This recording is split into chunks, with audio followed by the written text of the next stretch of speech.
이번엔 세 번째 주제로 더욱더 깊어집니다. 이야기는 함께 보시죠. 문 빠진 NSC의 엄중 경고. 일단 NSC가 열렸습니다. 대통령은 불참했습니다. 우리 청와대 입장부터 한번 들어보시죠.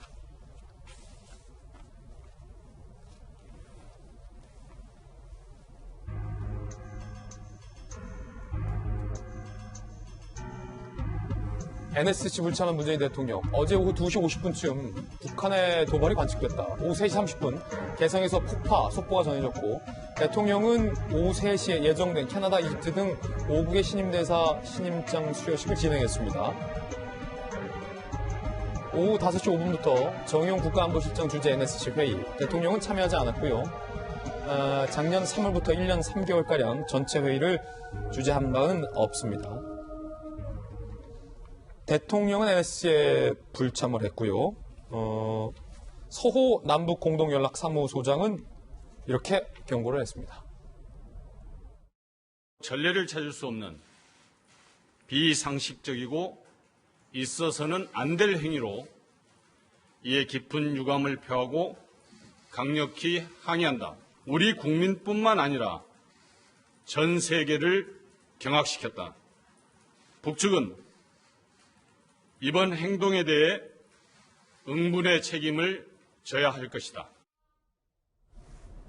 이재명 기자, 북한이 건물을 폭파하기 불과 30분 전에 청와대 기자와 출입기자와 청와대 관계자 사이에 무슨 대화가 오갔습니까?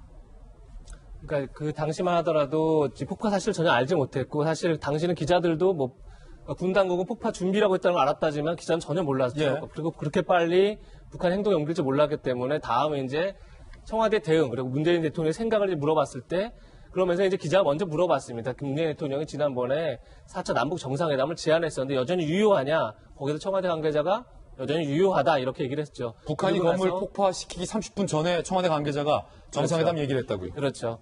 그러니까 뭘 정상회담이라는 게 아까 전에 박영준 말했지만 지금 어떻게 보면 현 상황을 돌파할 수 있는 가장 확실하고 어떻게 보면 가장 빠른 길일 수 있죠. 물론 이제 그 전에 충분히 이제 사전 실무협의를 통해서 어떤 것들을 좀 북한이 원하고 우리가 해줄 수 있는 게 뭐고 여러 가지 사전 준비는 필요하겠지만 역시 가장 어떻게 보면 지금 북한의 일방적인 도발을 끊어내고 그다음에 이 상황을 다시 좀 유화 국면을 돌릴 수 있는 가장 확실한 방법은 남북 정상회담이기 때문에 거기에 대한 청와대의 기대감을 표현했다.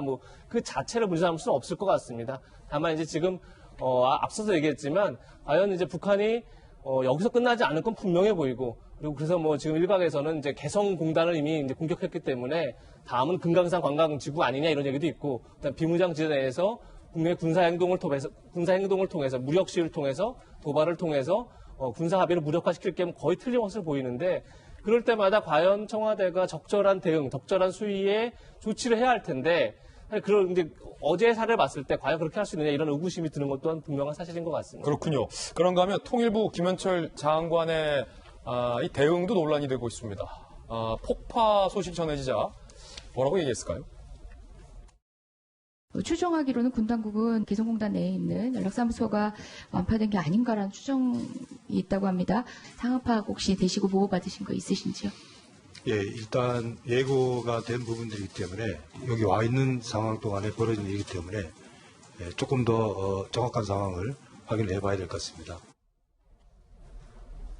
예고됐던 일이다라는 반응이 지금 논란인 건데요. 그럼 이 예고됐던 일이 일어나기 전까지 통일부 장차관은 무엇을 하고 있었던 걸까요? 오늘 취재가 됐습니다.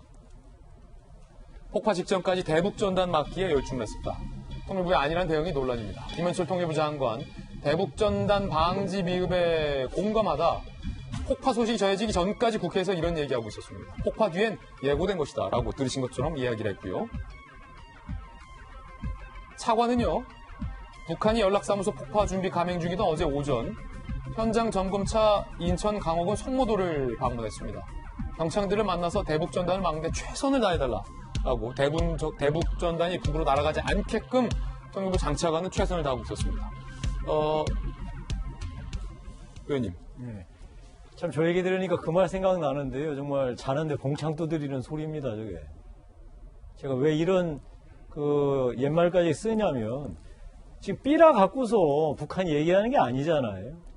우리는 지금 삐라 막으면 다 될 거라고 생각하는데 천만의 말씀입니다. 북한이 원하는 건 아까 제가 여러 차례 말씀드렸지만 미국 눈치 보지 말고 다 우리가 원하는 것 해달라라고 하는 건데요. 지금 이것을 그냥 삐라 막는 것만 원하는 줄 알고 저렇게 지금 하는 게 참 우스운 소리이고, 이제 우리 정부로서는 이제 정말 결연한 각오를 해야 돼요. 이 북한이 무엇을 원하는지에 대해서 정확하게 인식을 하고 필요하다면 국민한테 알려서 자, 북한이 이런 정말 우리가 도저히 받아들일 수 없는 제안들을 해서 이 도발을 감행하고 한반도를 더 위험에 빠뜨리고 있는데 우리 정부는 이 부분에 대해서 안 될 건 안 된다고 분명히 얘기하고 국민의 지지와 동의를 얻어서 결연하게 대응해 나가겠다. 이렇게 얘기해야 되지 않겠어요? 지금 한가하게 계속 삐라막는 얘기만 하고 있으니까 국민들 보시기에 얼마나 황당하시겠어요? 정영진 변호사님, 예고된 부분이다. 물론 이 말은 김여철 장관의 이 발언을 선의로 해석하자면 김여정이 언급을 했었기 때문에 이미 북한의 입을 통해서 예고됐던 부분이다라는 뜻을 이야기했었던 것 같은데 네네. 그 직전까지의 행동들이 김용태 의원님 말씀하셨던 것처럼 본질은 대북 비라가 아닌데 통일부 장차관이 북한이 폭파하기 직전까지 장관의 말을 빌리자면 예고됐던 일이 실제로 벌어지기 직전까지 다른 일에만 너무 몰두하고 있었던 것이 지금 비판의 포인트인 것 같아요. 조관신문들의. 그 김여정이 뭐라고 그랬냐면요. 쓸모없는 북남 공동연락사무소가 형체도 없이 무너지는 비참한 광경을 볼 것이다. 이렇게 이야기를 했어요. 설마 했지만 어쨌든 예고를 갖다가 한 거고 그게 이루어진 거잖아요. 선생님이 시험 문제 이거 나올 것이다라고 예고를 갖다가 했어요.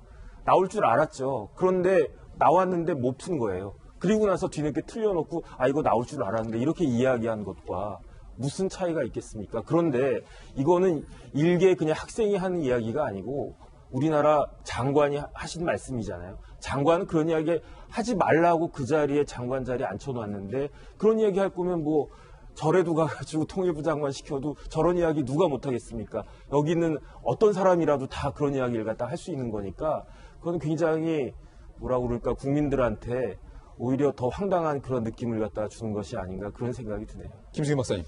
네, 아까도 모든 분들도 지적하시지만 이 모든 게 대북전단이 계기가 되긴 했지만 대북전단이 본질은 아니라고 말씀을 하시잖아요. 근데 지금 얘기 나온 게 지금 통일부에서 너무 전단 살포 막는 거에만 급급했던 거 아니냐 그렇게 얘기를 하시는데 물론 그런 부분도 뭐 없지는 않습니다. 제 생각에는 그 대북전단이 근본이라고 생각했기 때문에 그거에만 치중했다고 보기보다는 지금 북한이 도발을 할 수 있는 빌미를 제거해야 된다고 생각하는 것 같습니다. 일단 시간이 필요하거든요. 우리 대응하려면 시간이 필요한데 시간도 주지 않고 막 몰아치니까 제발 당분간 얼마만이라도 북한이 추가 도발을 할 수 있는 빌미를 최소화하자는 생각에서 이제 대북전단 추가 살포 같은 것들은 일단 좀 막아보자라는 생각에서 아마 그 부분에 조금 집중을 하지 않았나 생각이 들고요. 뭐 아까도 이제 다들 지적하셨지만 북한이 원하는 바가 있고 사실 북한이 지금 경제 상황이 좋지 않고 북한 같은 경우에 이제 2020년까지 이제 경제개발 발전 전략이라는 걸 세워서 이제 올해가 마무리되는 해거든요. 그러면 이제 북한에서도 뭔가 시적을 내세워야 되는데 경제가 너무 어렵단 말이죠. 그리고 이제 올해 10월에 노동당 창건 뭐 기념행사를 할 때 우리가 이렇게 많은 걸 이루었다고 얘기를 해야 되는데 얘기할 게 별로 없죠. 그렇다 보니까 어쩌면 이 모든 것이 남한 때문이다. 남한이 제대로 하질 않아가지고 우리가 어렵다라고 미리 이렇게 얘기를 해두는 것이지는 않을까 그런 생각도 좀 해봅니다. 자, 그런가 하면 송영길 의원의 발언도 논란이 되고 있습니다. 외통위회의 종료 후 기자들과 만나서 예고대로 했네. 빈말이 아니라는 걸 보여주려고 그런 것 같다. 대포로 폭파하는 게 어디냐라고 발언해서 지금 논란이 되고 있습니다. 물론 이 이후에 논란이 되자 송영길 의원은 본인의 발언을 정정했습니다. 대포로 무너뜨리든 폭탄으로 무너뜨리든 우리 측의 자산에 대해서 북한이 이런 도발을 감행한 것에 대해서 아주 강력한 유감의 표명을 송영길 의원이 물론 하기도 했습니다.